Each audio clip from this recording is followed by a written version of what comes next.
Muy bueno, buenos días. ¿Me escuchan bien? Por favor, me confirman en el chat si me están escuchando. Ok, perfecto.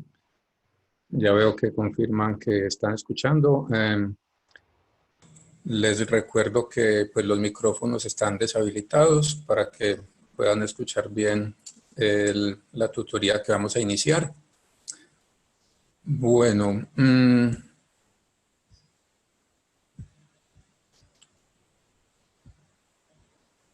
al final de la presentación vamos a realizar respuestas a dudas o inquietudes que se tengan. Entonces, bueno, vamos a comenzar.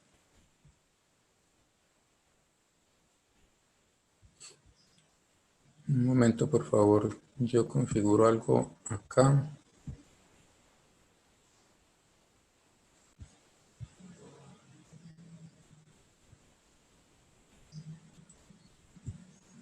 Bueno, entonces, hoy vamos a hablar pues, de propiedades de las sustancias y nos vamos a enfocar a hablar específicamente de propiedades intensivas y propiedades extensivas. Ya en una de las tutorías pasadas definimos que podemos tener sistemas de sustancias puras, podemos tener sustancias, varias sustancias presentes en un sistema, entonces podemos tener una mezcla, que la mezcla del sistema puede ser homogéneo o puede ser heterogéneo. Entonces, ahora vamos a considerar cualquier sistema de estos, vamos a tener que, en cualquier sistema que tengamos, que sea una sustancia pura o una mezcla, homogénea o heterogénea, va a tener unas propiedades características. Y las propiedades de cada sustancia o de cada sistema las vamos a clasificar en dos diferentes tipos. Un tipo de clasificación son nombrarlas como propiedades físicas y propiedades químicas, que ese va a ser pues tema de una tutoría que veremos en un par de semanas. Entonces, por ahora no voy a entrar en definiciones de propiedades físicas y propiedades químicas. Entonces, vamos a hablar de otro tipo de clasificación donde están incluidas todas las propiedades, tanto físicas como químicas, y esas propiedades las vamos a clasificar como propiedades intensivas y propiedades extensivas. Entonces, listo. Vamos a definir qué son propiedades intensivas, qué son propiedades extensivas. Inicialmente, entonces vamos a hablar de las propiedades intensivas. Cuando hablamos de propiedades intensivas, nos referimos a cualquier tipo de propiedad que no depende de la cantidad de sustancia que se está considerando en el estudio o al momento de analizar un sistema cualquiera. ¿Qué ejemplos tenemos de propiedades intensivas? Tenemos como ejemplo la densidad, tenemos como ejemplo la temperatura. Imagínense si se tiene un sistema donde tenemos dos recipientes diferentes, cada recipiente tiene una cierta cantidad de agua y esos dos recipientes están ambos a la misma temperatura. Por lo tanto, entonces, si los dos recipientes pueden tener volúmenes diferentes de agua, ambos a la misma temperatura, si yo tomo los dos recipientes y mezclo el contenido de esos recipientes en otro recipiente pues de mayor volumen, voy a tener que la cantidad de sustancia que voy a tener pues va a ser mayor, o sea, voy a tener una masa mucho mayor. Sin embargo, la temperatura de los dos recipientes iniciales, como eran iguales, luego de mezclarlos, tengo también la misma temperatura. Entonces, lo que podemos ver es que la temperatura de ese sistema no cambia cuando cambiamos la cantidad de sustancia. Por lo tanto, podemos concluir que las propiedades intensivas no son aditivas. Si yo tengo 10 mililitros de agua a 25 grados centígrados y en otro recipiente tengo 20 mililitros de agua a la misma temperatura, a 25 grados centígrados, al mezclarlos pues tengo un volumen mayor, pero las temperaturas siguen siendo las mismas, no se pueden sumar. No, las propiedades intensivas, como les digo, no son aditivas. Lo mismo pasa pues con la densidad, con este otro ejemplo que tenemos ahí. Si mezclo dos recipientes que contienen agua, el agua de la densidad en cada recipiente, si están a la misma temperatura, la densidad es la misma, y al mezclarlos pues no va a cambiar el valor de la densidad de esa sustancia. Bueno, cuando nos referimos al otro tipo de propiedades que estamos analizando hoy, que son las propiedades extensivas, estas propiedades dependen de la cantidad de sustancia que estamos considerando. Son directamente proporcionales a la cantidad de sustancia. Por lo tanto, ejemplos comunes, la masa y el volumen. Si imagínense que tienen dos piezas metálicas de hierro, pueden ser un par de tornillos, pueden ser dos tornillos de diferente tamaño, no importa. pero ambos son del mismo material, son de hierro. Si esos dos tornillos mido la masa que contienen, la masa de esos dos tornillos en total va a ser equivalente a la suma de las masas individuales de cada tornillo. Entonces, si un tornillo pesa 5 gramos, el otro tornillo pesa 10 gramos, entonces la masa total de los dos tornillos va a ser 15 gramos. Por lo tanto, cuando hablamos de propiedades extensivas, son propiedades aquellas cuando analizamos una misma propiedad extensiva, esos valores son aditivos. Si yo tengo, en el caso anterior que hablábamos de dos recipientes que contienen agua, uno puede tener un volumen, perdón, uno puede tener un volumen más pequeño, el otro un volumen más grande, pero cuando yo los mezclo y los llevo a un mismo recipiente, pues el volumen final que voy a tener va a ser la suma de los volúmenes individuales que tenía cada uno de los recipientes. Bueno, entonces, una vez que hemos definido las propiedades extensivas y las propiedades intensivas, entonces vamos a ver algunos ejemplos de ejercicios típicos que podemos analizar con este tipo de propiedades.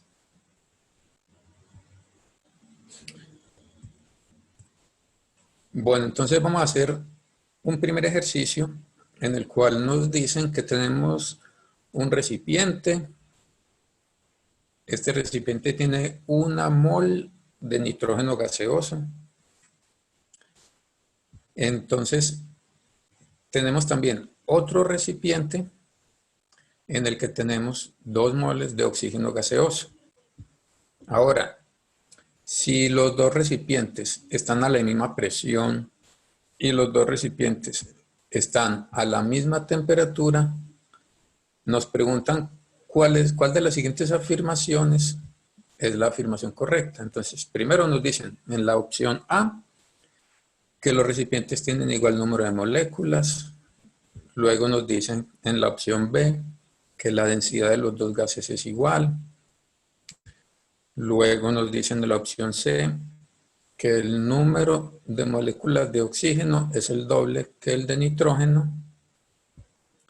Y luego nos dicen que en la opción D que hay más moléculas de nitrógeno que de oxígeno. Entonces, analicemos la primera opción, la opción A.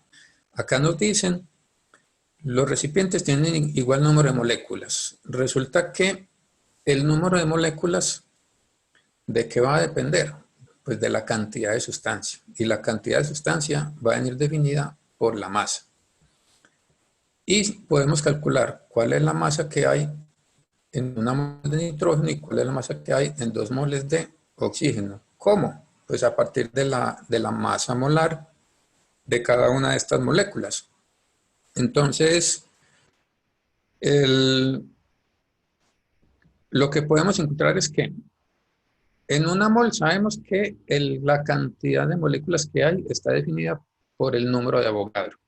Entonces, en 1 mol hay 6.02 por 10 a la 23 moléculas. Entonces, para el nitrógeno gaseoso tenemos 6.02 por 10 a la 23 moléculas. Para el oxígeno gaseoso, como son 2 moles, va a ser 2 multiplicado por 6.02 por 10 a la 23 moléculas. Entonces, vamos a tener muchas más moléculas de oxígeno que de nitrógeno. Por lo tanto, luego de haber hecho ese análisis, vemos que la respuesta D es incorrecta, porque esta nos dice que hay más moléculas de nitrógeno que de oxígeno. Y del análisis de la opción A, sabemos que los recipientes no tienen igual número de moléculas, hay más moléculas de oxígeno que de nitrógeno. En la opción B, nos dicen la densidad de los dos gases es igual. Sin embargo, esa afirmación, pues no tenemos ningún soporte para decir que sea una afirmación correcta. ¿Por qué? Porque para calcular las densidades, pues necesito la masa de cada sustancia y el volumen en el que están contenidos. En este caso, pues podríamos calcular la masa, pero no nos dicen el volumen de los recipientes. Entonces, esa respuesta no la podemos dar. No podemos afirmar nada en función de la densidad porque nos faltaría información. Por lo tanto, la respuesta correcta es la opción C, donde nos dicen que el número de moléculas de oxígeno es el doble que el número de moléculas de nitrógeno. Entonces, ese número de moléculas es una propiedad extensiva que depende de la cantidad de sustancia. Pues si yo tengo 1 mol de nitrógeno y 2 moles de oxígeno, como cada mol tiene 6.02 por 10 a la 23 moléculas, vamos a tener el doble de moléculas de oxígeno con respecto al número de moléculas de nitrógeno.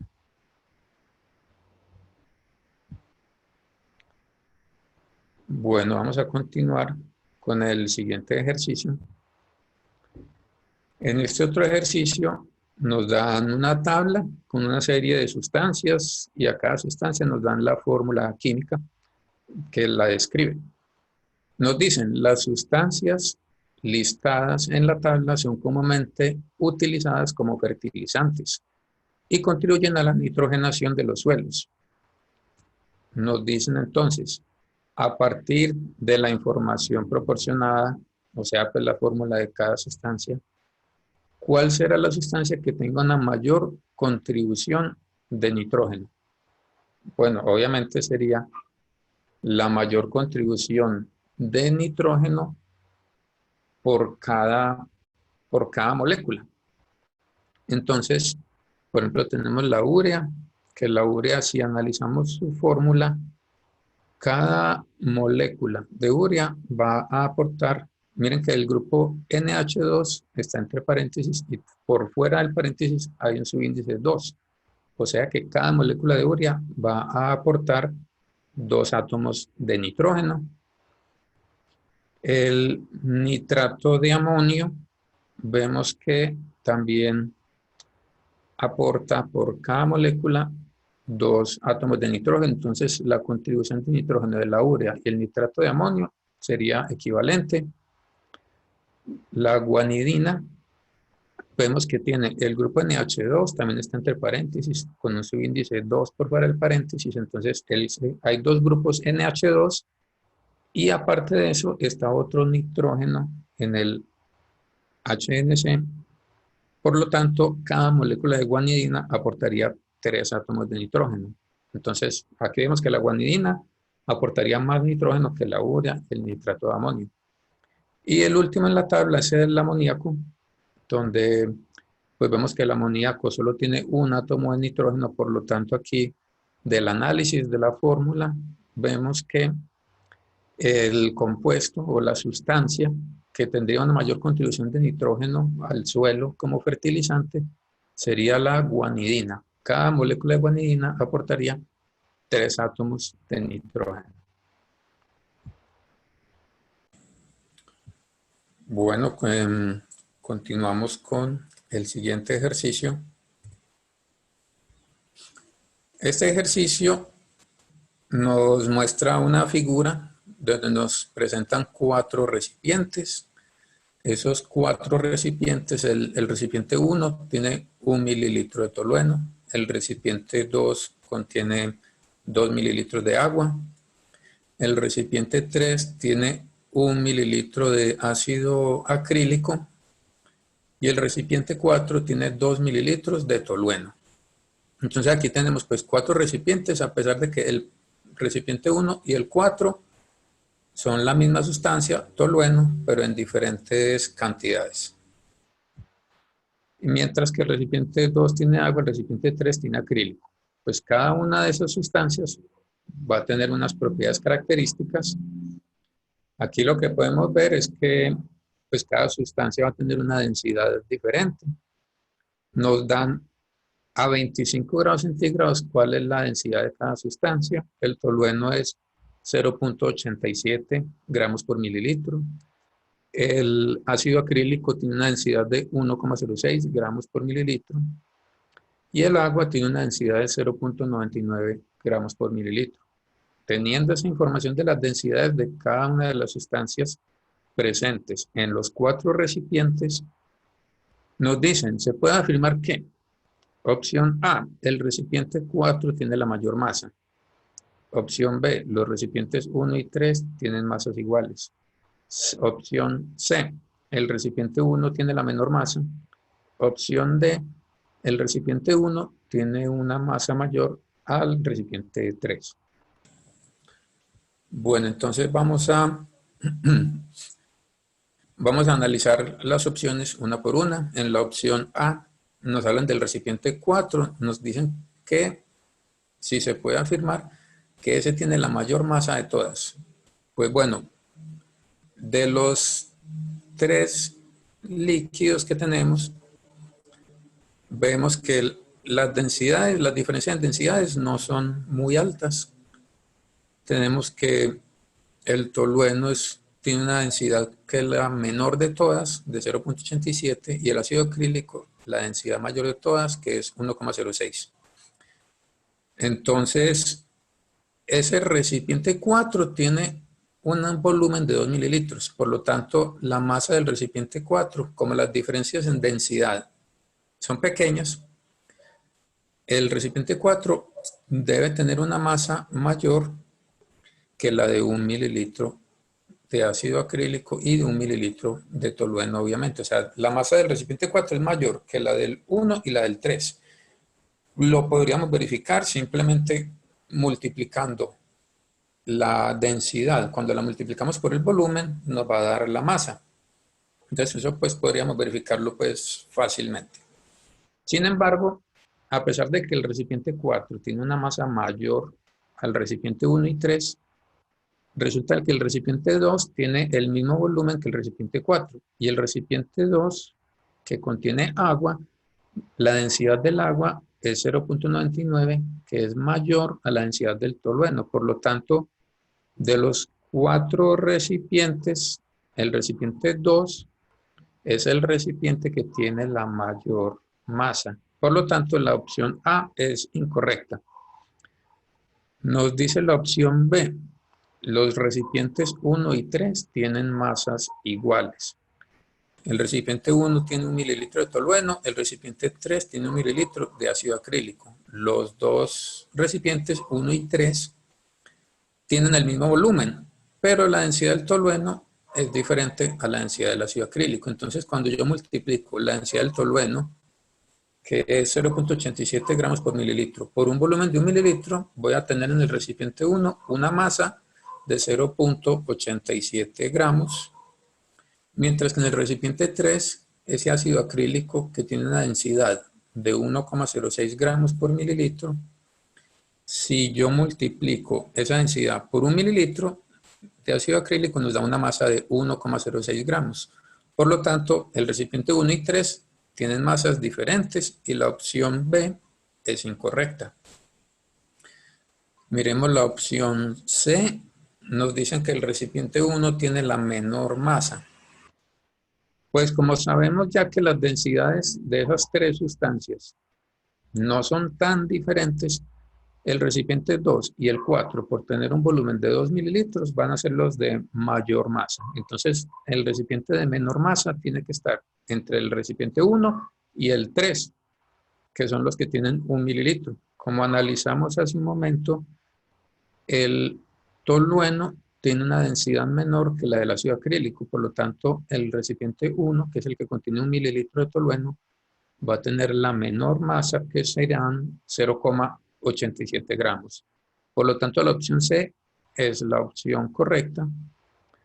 Y la opción D, la última, obviamente pues es incorrecta, puesto que nos dice que el recipiente 1 tiene una masa mayor al recipiente 3 y ya pues por el análisis que hicimos vimos que esa respuesta D tiene que ser incorrecta. Bueno, vamos a pasar al siguiente ejercicio.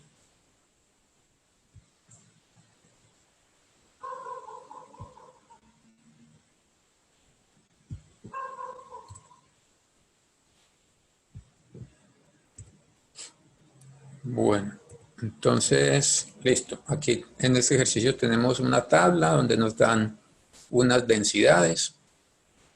Nos dicen que en esa tabla se muestran los valores de la densidad de 4 líquidos diferentes a 25 grados y una atmósfera, pues 25 grados centígrados y una atmósfera de presión, y nos dicen que tenemos 10 gramos de cada sustancia.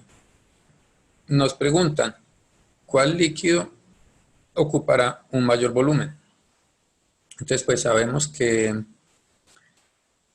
la densidad es una propiedad intensiva, sin embargo, pues el volumen es una propiedad extensiva. O sea, en realidad, en este caso, la densidad, a pesar de ser una propiedad intensiva, es el resultado de una combinación de dos propiedades extensivas. ¿Cómo calculamos la densidad? Es la masa dividido el volumen. La masa es extensiva, el volumen es extensivo, pero ese cociente de la masa dividido el volumen nos proporciona una propiedad intensiva, que es la densidad. Entonces, en este caso, nos hablan de que de cada sustancia tenemos 10 gramos, o sea, la masa de la sustancia A, B, C, D es la misma, 10 gramos. Pero nos preguntan cuál líquido tendrá un mayor volumen. Entonces, como densidad es igual a masa sobre volumen, entonces podemos calcular el volumen despejándolo, que va a ser igual a la masa dividido la densidad. Entonces, la masa de todas las sustancias es 10 gramos. Cuando yo lo divido por la densidad, para obtener el mayor volumen, va a corresponder a esos 10 gramos dividido por la sustancia que tenga la menor densidad. Entre más baja sea la densidad, mayor va a ser el volumen que ocupa. Por lo tanto, de las sustancias que nos dan en la tabla, la densidad más pequeña corresponde a la última sustancia, a la sustancia D. Por lo tanto, esa sustancia D va a ser la que va a ocupar un mayor volumen. Si yo tengo 10 gramos y lo divido por 0.5 gramos por mililitro, ese resultado me va a dar 20 mililitros. Un volumen, el mayor volumen va a ser 20 mililitros. Bueno, entonces pasemos al siguiente ejercicio. Bueno, en este ejercicio nos hablan de una muestra de agua que está contaminada con varias sustancias orgánicas, como se muestran en la siguiente tabla. Entonces, las sustancias orgánicas que están contaminando el agua son el tetracloruro de carbono, el cloroformo, el tolueno y el benceno. Y en esa tabla nos dan información de cada una de esas sustancias, nos dan la temperatura de fusión y la temperatura de ebullición, ambas temperaturas en grados centígrados. Recuerden que la temperatura de fusión nos determina a qué temperatura se da el cambio de fase sólida a fase líquida, y la temperatura de ebullición nos dice a qué temperatura se da el cambio de fase líquida a fase gaseosa. Esas temperaturas de los cambios de fase, recuerden que son propiedades intensivas. El cambio de fase se da a una temperatura constante independiente de que la cantidad de sustancia sea mucha o muy pequeña. Bueno, entonces nos dicen que el agua contaminada se lleva a una temperatura de 79 grados centígrados. Y con base en la información proporcionada en la tabla, nos preguntan cuáles sustancias se eliminarían de la muestra. Entonces, listo. Tenemos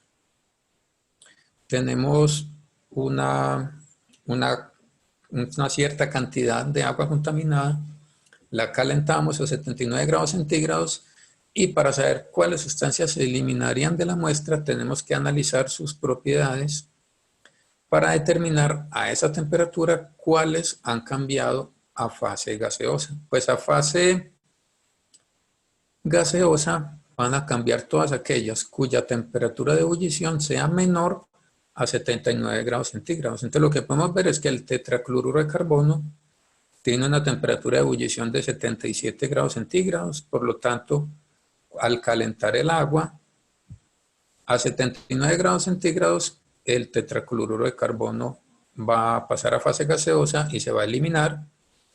También vemos que el cloroformo, por tener una temperatura de ebullición de 61 grados centígrados, es una sustancia que a 79 grados centígrados ya va a estar en fase gaseosa, por lo tanto también se va a eliminar. El tolueno y el benceno tienen temperaturas de ebullición mayores a 79 grados centígrados. El tolueno ebulle a 111 grados centígrados, el benceno ebulle a 80 grados centígrados. Por lo tanto, el tolueno y el benceno no se eliminarían, quedarían todavía presentes como contaminantes en la muestra de agua, porque estarían todavía en fase líquida. Entonces, las sustancias que se podrían eliminar de esa muestra de agua contaminada, calentándola a 79 grados centígrados, serían el tetracloruro de carbono y el cloroformo. Si quisiéramos también eliminar el benceno, tendríamos que calentar un poco más, calentar a 80 o una temperatura por encima de 80 grados centígrados, y ahí lograríamos eliminar también el benceno, pero a 79 grados centígrados el benceno no se alcanzaría a eliminar.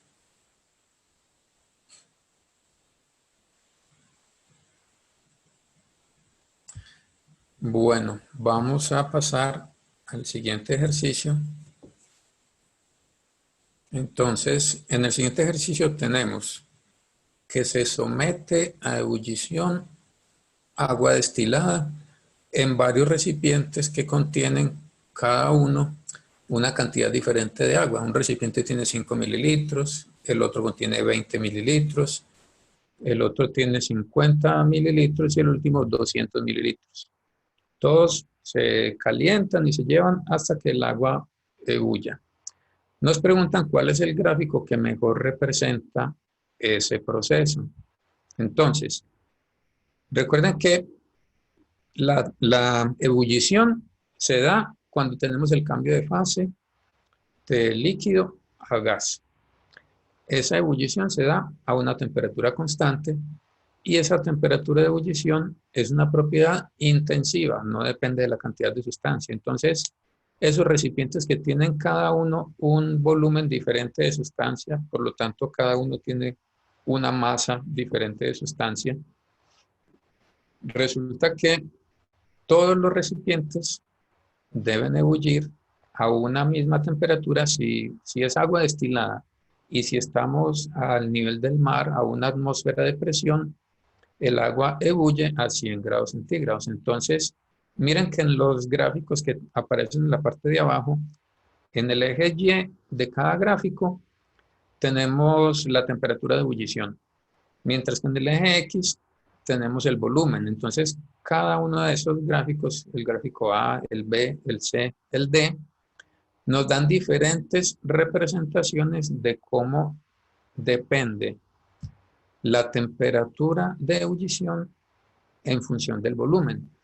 Como sabemos que la temperatura de ebullición es una propiedad intensiva, no depende de la cantidad de sustancia, entonces no va a depender ni de la masa ni del volumen que tengamos de agua. Por lo tanto, la opción A, que muestra una tendencia directamente proporcional, esa opción A nos muestra que a medida que aumenta el volumen, aumentaría proporcionalmente la temperatura de ebullición. Es incorrecto.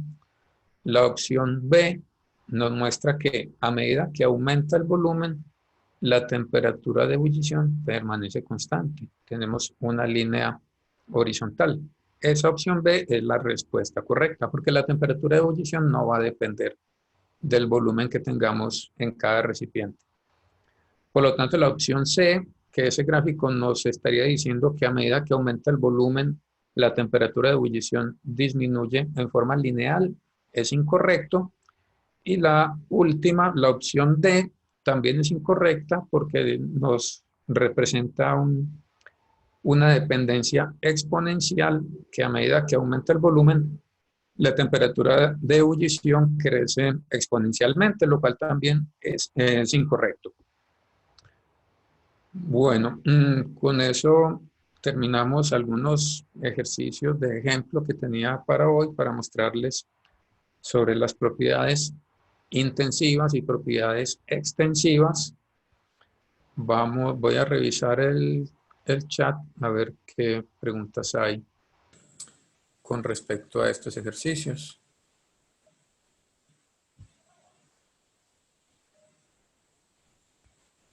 Permítanme un segundo. Yo ingreso aquí al chat.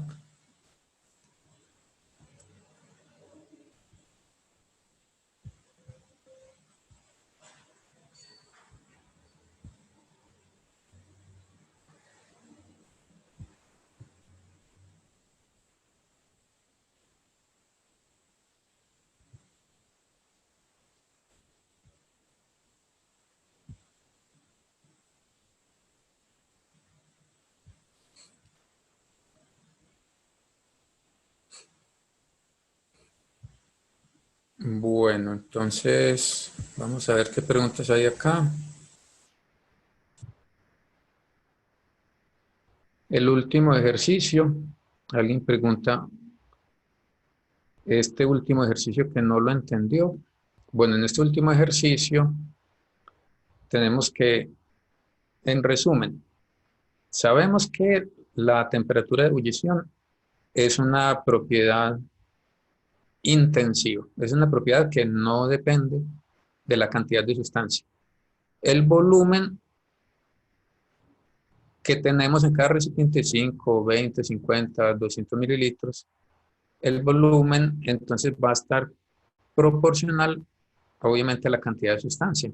Entonces, estamos variando una propiedad extensiva que es el volumen y la estamos comparando con una propiedad intensiva que es la temperatura. Entonces, como sabemos que la temperatura de ebullición es constante, no depende de la cantidad de sustancia, así tengamos un volumen muy grande o un volumen muy pequeño, la temperatura de ebullición siempre va a ser la misma. Por eso la opción correcta es la opción B, en la cual lo que tenemos ahí es un sistema en el cual la temperatura de ebullición no cambia a medida que cambiamos el volumen del sistema.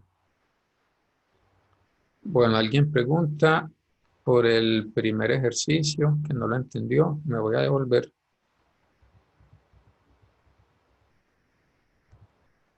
Acá, acá tenemos el primer ejercicio. Pues en este primer ejercicio, básicamente lo que tenemos es lo siguiente. Tenemos dos recipientes. Uno contiene una mol de nitrógeno gaseoso, el otro contiene 2 moles de oxígeno gaseoso. Nos están dando varias opciones, nos preguntan cuál es la correcta.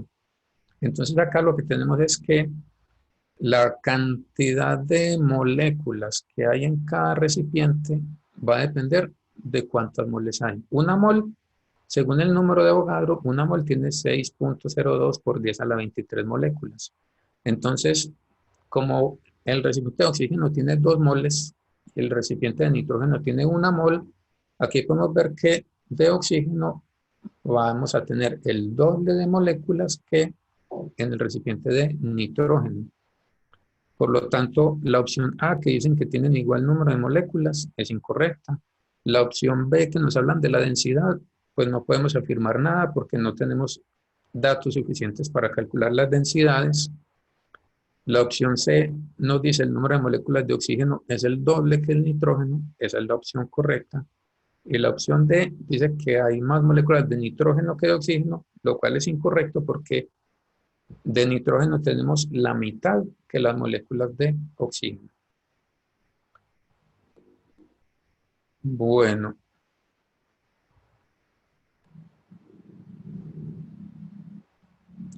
varios mencionan acá que quedó todo claro. Alguien pregunta que cuál es el punto de ebullición del agua destilada. El agua destilada, pues la temperatura de ebullición, recuerden que depende de la presión a la cual está sometida el líquido. El agua destilada a una presión de una atmósfera va a ebullir a 100 grados centígrados.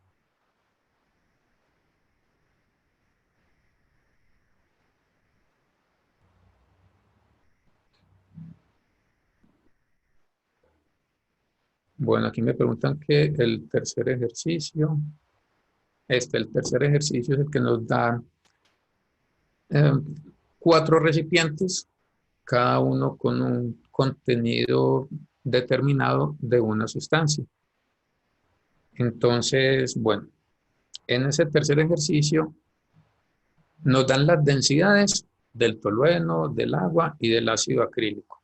Nos piden de esas 4 opciones, de la A, B, C y D, cuál es la correcta. Analicemos la opción A. Nos dicen, el recipiente 4 tiene la mayor masa. Para determinar cuál es la mayor masa de todos esos recipientes, recuerden que como la densidad es igual a masa dividido volumen, pues la masa va a ser igual a la densidad multiplicada por el volumen. Entonces, en cada recipiente tenemos ahí el volumen y la sustancia, por lo tanto, con la densidad que tenemos de cada sustancia, 1 mililitro de tolueno multiplicado por 0,87 gramos por mililitro nos da una masa de 0,87 gramos en el recipiente 1. En el recipiente 3, 1 mililitro de ácido acrílico multiplicado por una densidad de 1,06 gramos por mililitro nos da una masa de 1,06 gramos de ácido acrílico en el recipiente 3. Entonces el recipiente 1 y el 3 tienen una masa cercana a 1 gramo.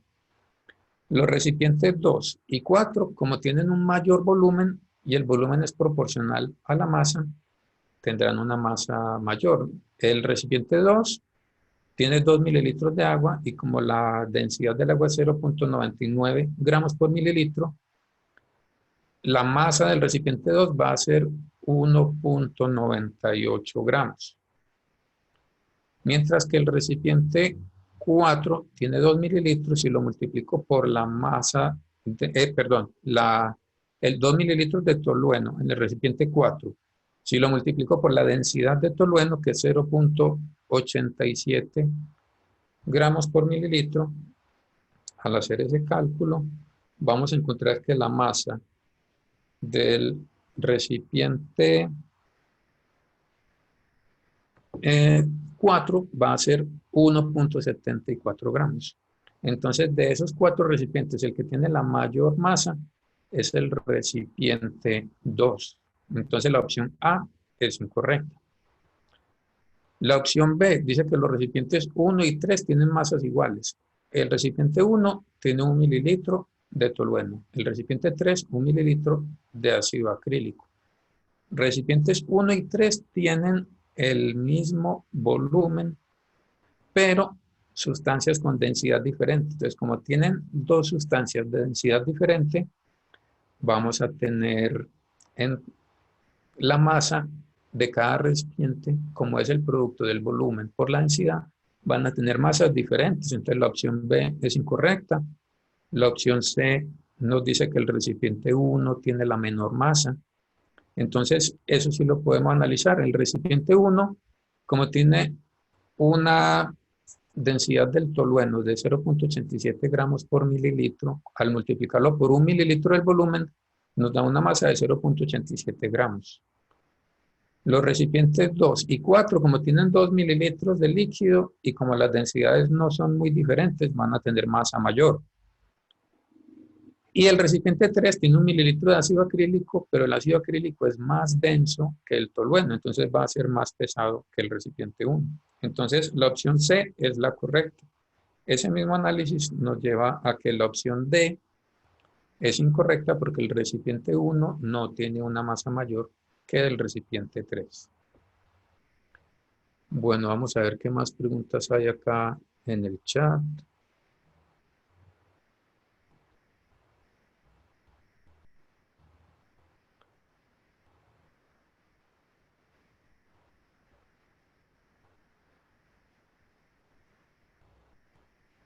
Mm,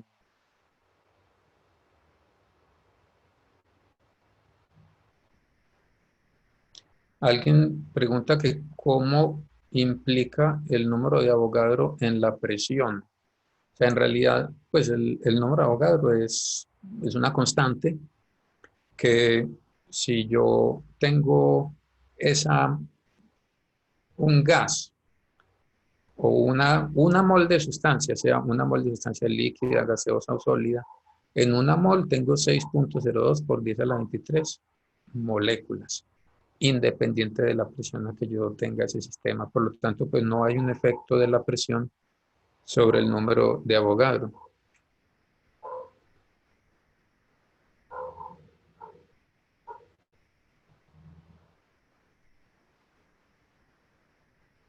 Bueno, alguien pregunta que el ejercicio cuarto,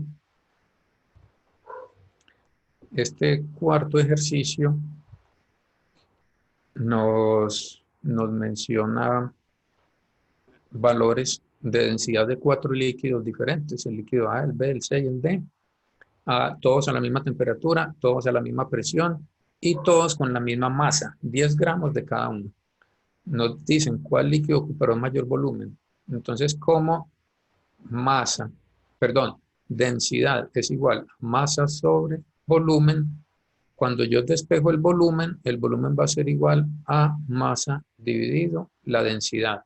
Entonces, de todas las sustancias, esas 4 sustancias, tengo 10 gramos.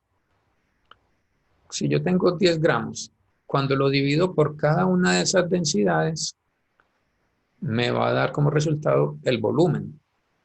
Si yo tengo 10 y lo divido 2.4, me va a dar un valor, va a ser el valor más pequeño de todos. Entonces, para tener el mayor volumen, tiene que ser la sustancia que tenga la menor densidad. De esas 4 sustancias, la sustancia D es la que tiene la menor densidad. Entonces, si yo es la masa, que son 10 gramos, la divido por la densidad de la sustancia D, que es 0.5 gramos por mililitro, me dará un volumen total de 20 mililitros. Entonces, la respuesta correcta en este ejercicio es la opción D.